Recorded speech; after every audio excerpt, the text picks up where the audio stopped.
berjalan dalam firman-Mu, hatiku siap.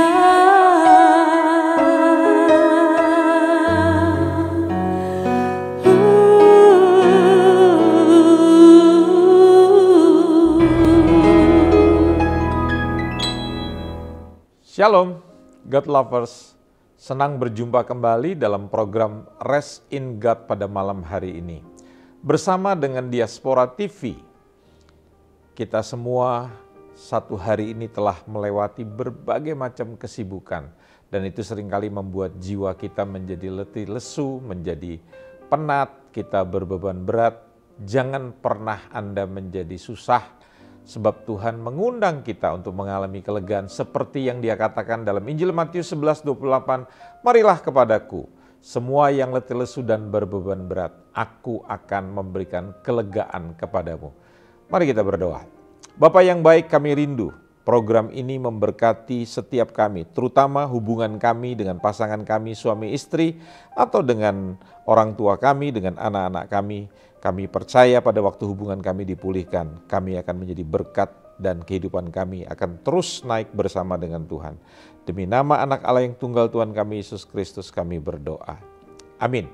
Nah, Bapak Ibu yang dikasihi Tuhan, dalam bagian yang kedua daripada memelihara pernikahan ini, saya ingin mengulangi sedikit yang lalu saya katakan bahwa sebuah pernikahan itu harus disiapkan, harus dibangun, harus dipelihara. Kenapa harus dibangun? Karena sebuah pernikahan yang baik itu tidak pernah terjadi secara otomatis. Jadi saudara harus membangun. Sama seperti membangun kebiasaan yang luhur dalam hidup saudara. Saudara tidak akan terbiasa untuk disiplin bangun pagi kalau saudara tidak sengaja untuk membangunnya.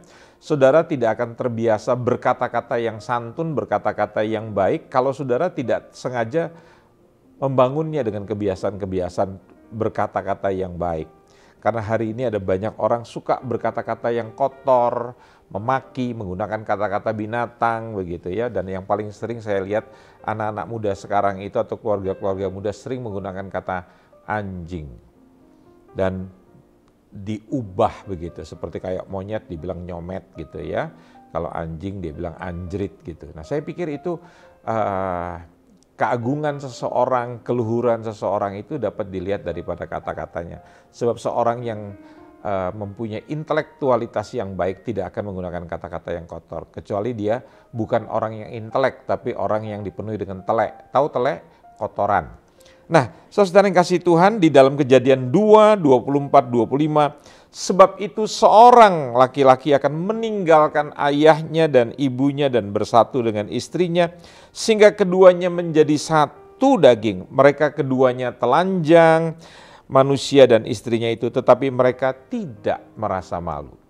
Artinya dalam pernikahan itu yang diberkati Tuhan, kedua orang ini, pasangan suami istri ini mempunyai keterbukaan. Ini Kejadian 2. Dalam Kejadian 3 seperti yang saya ulas episode yang sebelumnya, dosa telah menghancurkan pernikahan itu, hubungan mereka menjadi tertutup. Yang tadinya saling terbuka, sekarang tertutup. Nah, di dalam pernikahan perlu sekali kita belajar hal-hal yang selanjutnya yang saya sebut namanya proses adaptasi. Kenapa proses adaptasi? Karena orang yang kita nikahin itu adalah orang yang tidak persis sama, orang yang tidak cocok. Ada banyak orang mengatakan begini, saya tuh nggak jodoh Pak sama istri saya. Karena saya dengan istri saya berbeda. Nah saudara mesti sadar, saudara menikah memang dengan pasangan yang berbeda gender. Saya laki-laki, istri saya perempuan. Nah kalau saya menikah dengan sesama jenis, ya, karena ada orang yang mengatakan, ya ini memplesetkan gitu, tapi dengan menggunakan firman.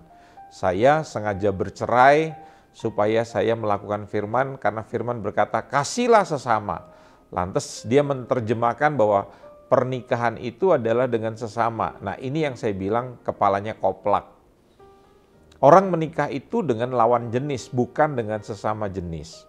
Jadi saudara sudah mesti memahami menikah saja sudah berbeda. tidak sama.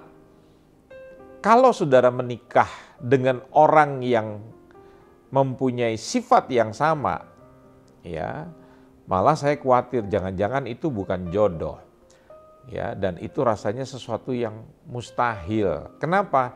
Karena di dunia ini tidak ada orang yang persis sama kecuali dirimu sendiri.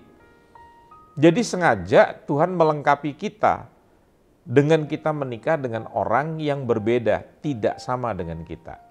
Anda pernah membayangkan botol dengan tutupnya. Botol itu kan berbeda dengan tutupnya. Justru karena mereka berbeda, mereka bisa disatukan menjadi klop. Nah, kalau saudara berpikir bahwa pernikahan itu menyatukan dua orang yang sama, botol sama botol. Bagaimana botol dengan botol bisa bersatu? Botol justru dengan tutup dengan karakteristik yang berbeda, mereka bisa disatukan. Jadi kalau ada orang mengatakan, Pak saya dengan istri saya, Pak saya dengan suami saya tidak cocok, itu justru jodoh. Karena apa yang disatukan oleh Tuhan tidak boleh dipisahkan oleh manusia. Ada seorang pelawak Amerika terkenal di dunia ini, dia berkata begini, kalau kita menikah, kita mempunyai masalah kebosanan karena kita menikah dengan orang yang sama dalam waktu yang panjang. Tapi kalau kita memilih untuk tidak menikah alias hidup sendirian, kita mempunyai masalah kebosanan. Jadi saudara mesti berpikir bahwa pernikahan dimanapun akan menghadapi masalah kebosanan. Nah itu sebabnya saudara-saudara kita perlu datang kepada Sang Pencipta pernikahan. Pernikahan itu bukan desainnya manusia, bukan rancangannya agama. Pernikahan itu adalah rancangan dari Tuhan sendiri. Itu ide daripada Tuhan sendiri. Ya, marilah kita menjadikan manusia serupa dengan segambar dengan kita. Kemudian dia berkata, tidak baik manusia seorang diri. Jadi yang merancang pernikahan itu adalah Tuhan. Dan waktu dia merancang pernikahan, dia menciptakan manusia, laki-laki dan perempuan, bukan sesama jenis. Jadi dengarkan baik-baik, firman Tuhan, saya pribadi menentang pernikahan sejenis, hubungan sejenis. Ya, jadi hubungan pernikahan itu laki-laki dengan perempuan, bukan Yanto menikah dengan Galih, ya, Tina menikah dengan Maudi, ya, tetapi harus laki-laki dengan perempuan. Nah ini yang harus dipahami saudara-saudara. Jadi karena kita berbeda, ada proses yang namanya penyesuaian adaptasi. Kemudian yang kedua, di dalam perjalanan pernikahan itu, saya ingin mengatakan adanya pemangkasan ranting. Ya, sebuah pohon, begitu dia mulai bertumbuh, kata Yohanes 15, itu mesti ada ranting-ranting yang perlu digugurkan, perlu dipotong begitu. Sama saudara-saudara, kalau kita ditanya dalam hidup ini, prioritas apa saja yang perlu diutamakan dan perlu digeser ke bawah begitu misalnya. Nah, saya tanya jujur ya sama saudara ya, kalau kita itu punya bayi begitu, atau katakan punya anak kecil yang masih berusia belum sampai 2 tahun. Dia sakit, sementara pasangan kita juga sakit. Pertanyaan saya sama ibu-ibu, mana Bu yang harus didahulukan? Anak kita yang masih berumur 2 tahun itu sakit, atau suami kita yang sakit yang perlu diperhatikan terlebih dahulu? Bicara prioritas. Ya, pasti saya akan mendengar jawaban yang jujur. Ya anak Pak, suami kan bisa ngurus dirinya sendiri. Nah Bapak Ibu, konsep kasihnya firman Tuhan itu dikatakan begini, kasihlah sesamamu seperti kamu mengasihi dirimu sendiri. Jadi pasangan kita itu kata orang Jawa adalah garwa kita. Sigar ing nyowo, separuh daripada raga kita.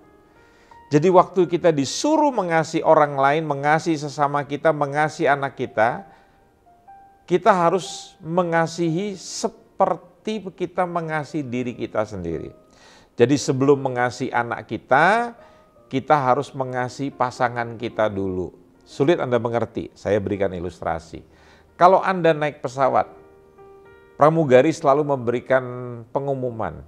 Kalau nanti tiba-tiba di dalam kabin pesawat ini kekurangan oksigen, maka selang-selang oksigen akan keluar secara otomatis di hadapan Anda. Maka hal yang pertama harus Anda lakukan, pakailah untuk diri Anda terlebih dahulu sebelum menolong anak Anda. Perhatikan ibu-ibu, sebelum menolong anak Anda harus memperhatikan diri Anda. Jadi layani dulu suami Anda, baru melayani anak. Karena kita selalu berpikir anak itu adalah darah daging kita, pasangan kita itu adalah orang lain. Saudara, jangan nabur pemikiran yang tidak benar. Ada banyak orang tua mengajarkan salah pada anak-anaknya. Nah, katanya, ingat ya, sejelek-jeleknya papa mama tidak ada istilah bekas orang tua. Betul kan? Iya, itu sangat masuk di akal. Ingat nak, sejelek-jeleknya anakmu tidak ada istilah bekas anak. Betul kan? Lantas orang tua coba merasionalkan lagi. Tapi kalau suami, istri, kan ada istilah bekas suami, bekas istri. Jadi kalau pasanganmu nggak bener, udah buang aja, ganti saja, tukar tambah, cari yang baru di pasar Kuningan misalnya begitu. Nah ini ajaran sesat. Nggak ada suami istri yang bisa dipisahkan kecuali dengan kematian. Jadi Bapak Ibu harus berpikir hubungan kita dengan anak itu adalah hubungan temporal, sementara. Nggak usah anak dewasa, umur 12-13 tahun, anak-anak lebih punya banyak waktu, bukan dengan orang tuanya, tetapi dengan teman-temannya.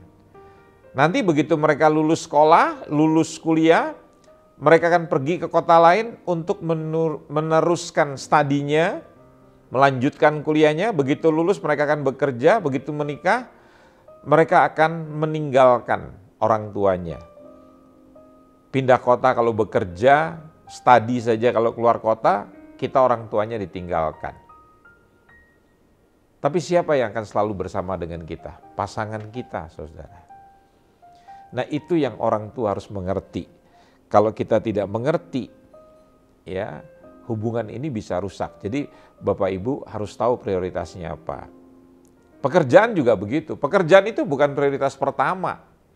Jadi saya ingin mengatakan setelah Tuhan menjadi yang pertama dan utama, keluarga itu menjadi prioritas, bukan pekerjaan. Nah di dalam keluarga yang terpenting itu adalah hubungan kita dengan pasangan, ya. Jadi betul-betul ada hal-hal yang tidak terlalu penting, saudara mesti pangkas tuh. Sampai-sampai ada orang pergi bersama, sepanjang jalan suaminya dengerin musik, dengerin siaran berita di radio. Sampai akhirnya istri, anak-anaknya nggak punya kesempatan untuk bicara karena bapaknya sibuk atau kita sibuk terima telepon. Ada ibu sampai makan di restoran pun juga, dia sibuk ngubungin teman-teman arisannya. Bukan dipakai sebagai quality time untuk melayani suaminya, bercengkrama dengan anak-anaknya, ngobrol. Ya, coba deh. Segala sesuatu yang tidak menjadi prioritas itu disingkirkan begitu. Dan yang ketiga, dukungan dari komunitas dan yang terpenting dukungan dari pasangan sendiri. Berdua lebih baik kata kita Pengkhotbah 4. Manusia diciptakan tidak bisa mempunyai hidup yang independen, sendirian. Kita itu depend, ya, bergantung pada yang lain. Jadi kita membutuhkan dukungan. Bahkan Amsal mengatakan, semakin sehat jiwa seseorang, dia tidak akan suka menyendiri. Tapi semakin sakit jiwa seseorang, dia akan suka menyendiri. Nah, dukungan terpenting di dalam seorang suami atau seorang istri, itu bukan dari sekretaris atau bukan dari temannya, tetapi dari dukungan pasangan hidupnya. Ya. Dan yang terakhir pada episode pada kali ini dalam proses supaya rumah tangga saudara tetap baik, saudara harus belajar selalu memperbarui. Memperbarui dengan apa komitmen saudara? Biasanya saya setiap tahun dulu dengan istri, pada waktu ulang tahun pernikahan, kami coba merekomitmen lagi sambil cincin pernikahan itu kami pakaikan lagi kepada pasangan sambil mengucapkan, Kemudian saya sering sekali seminggu sekali pergi berdua. Bukan urusan belanja, tetapi untuk jalan-jalan, gandengan tangan, minum es berdua, main pandang-pandangan, bicara di antara kita, berdua masalah kita, begitu. Ya, jangan bilang nggak bisa, itu semua dibuat dengan sengaja. Itu cara kita menyegarkan pernikahan kita. Ayo ambil waktu Bapak Ibu untuk pergi di malam minggu, pergi di hari Minggu sesudah ibadah. Anak-anak bisa dititipkan atau nanti setelah pergi dengan anak-anak bilang sama anak-anak, kalian sekarang di rumah, sekarang papa mama mau pergi berdua. Harus disempatkan, minimal seminggu sekali, sebulan sekali Anda harus pergi berdua jalan-jalan ke ya tempat-tempat yang bagus lah, keluar kota atau ke pinggiran kota untuk bersenang menikmati udara yang baik, makanan-makanan yang sedap. Nikmati apa yang Tuhan sudah berkati untuk membangun pernikahan Anda. Amin. Saya berdoa supaya rumah tangga Anda dipulihkan. Mari kita berdoa. Tuhan, pulihkan rumah tangga kami. Jadikan kami suami istri yang berinisiatif membangun pernikahan kami, memperbaharui pernikahan kami Tuhan. Kami percaya bahwa kalau pernikahan kami baik, pekerjaan kami baik, rumah tangga kami baik, bahkan keturunan kami akan menjadi orang-orang hebat. Tuhan Yesus, biarlah kami bertobat, biarlah kami kembali kepada panggilan Tuhan dalam rumah tangga kami. Di dalam nama Tuhan Yesus kami berdoa. Amin. Nah, saudara, kalau Anda ataupun keluarga Anda sedang mengalami pergumulan dan membutuhkan dukungan doa, di layar ini tertera nomor telepon yang bisa Anda hubungi, maka tim doa kami akan mendoakan saudara. Silakan kalau Anda juga mau memberikan komentar di ruang komentar daripada channel Diaspora TV dan masukkan apa yang menjadi komentar saudara. Mazmur 4 ayat 8 dan 9, Engkau telah memberikan sukacita kepadaku lebih banyak daripada mereka ketika mereka kelimpan gandum dan anggur. Dengan tentram aku mau membaringkan diri, lalu segera tidur. Sebab hanya Engkaulah, ya Tuhan, yang membiarkan aku diam dengan aman. Selamat beristirahat dan nikmatilah rest in God malam hari ini. Tuhan Yesus memberkati kita sekalian. Amin. Hatiku siap